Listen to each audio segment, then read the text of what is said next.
आज मी तुम्हाला बेसनाच्या वड्या करून दाखवणार आहे. बघा, दररोजच आपल्याला प्रश्न पडत असतो का भाजीला काय करायचं, तर आज मी वड्या करायचं ठरवलं आहे. त्याच्यासाठी मी लसणाच्या पाकळ्या घेतल्या, 2-4 हिरव्या मिरच्या, थोडंसं जिरं टाकलं, त्याच्यात मीठ आणि मिक्सरला फिरून घेतलं. बघा चटणी. मग बेसन पीठ घेतलं, त्याच्यामध्ये आपलं ते हिरवं वाटण मीठ टाकून त्याला परतून घेतलं चांगलं. तेलामध्ये जिरं हळद टाकून चांगलं तडतडू द्यायचं. मग हिरवं वाटण टाकायचं.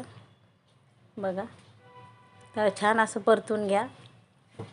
बेसनामध्ये पाणी घालून आपल्याला पातळ असं बेसन पीठ करायचं आहे वड्यासाठी, जेणेकरून आपल्या त्याच्या गुठळ्या होणार नाही. आणि मग आपल्याला ते मिश्रण सोडायचं आहे.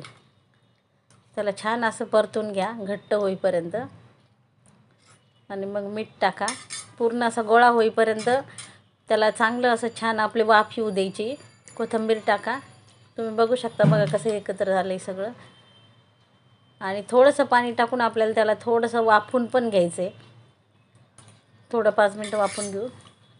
भाजी बनवण्यासाठी मी खोबरं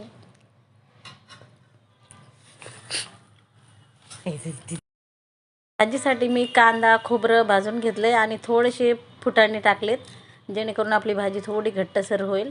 ताटाला तेल लावून घेतलं आहे आणि जे आपलं बेसन केलेलं होतं बघा, ते असं आपल्याला पाणी लावून हाताला थापून घ्यायचं आहे ताटामध्ये. थोडंसं गरम असतानाच थापायचं आहे, जेणेकरून आपल्या वड्या पडतील. बघा, तुम्ही बघू शकता पूर्ण थापून घेतलं. आणि थोडंसं कोमट असतानाच आपल्याला त्याच्या वड्या काढून घ्यायच्यात. छान अशा चौकोनी प्रकारच्या वड्या करून घ्यायच्यात. बघा किती छान झाल्यात, मस्त बघू शकता तुम्ही.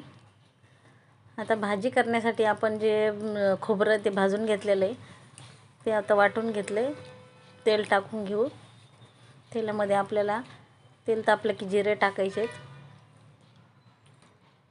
जिरे तडतडले की मग आपलं मसाला टाकायचा. मिरची पावडर, हळद, थोडंसं आलं लसणाची पेस्ट टाका. परतून घ्या आणि मग आपलं काळं वाटण टाका.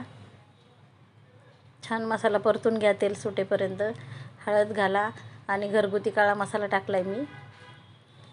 थोडी काळ्या मसाल्याची भाजी केली मी. आपण एरवी तर लाल करतोच, पण म्हणलं आज थोडी वेगळी करावं म्हणून काळा मसाल्याची केली. मीठ टाकलं. बघा, थोडासा पातळसा करायचा. वड्या ताटात टाका आणि वरतून रस्सा. खूप खायला अप्रतिम लागती भाजी. बघा, माझं चॅनलला सबस्क्राईब करा. भाजी खूप सुंदर झाली. तुम्ही नक्की करून बघा. थँक्यू. वोटिंग डिश बन जाती है.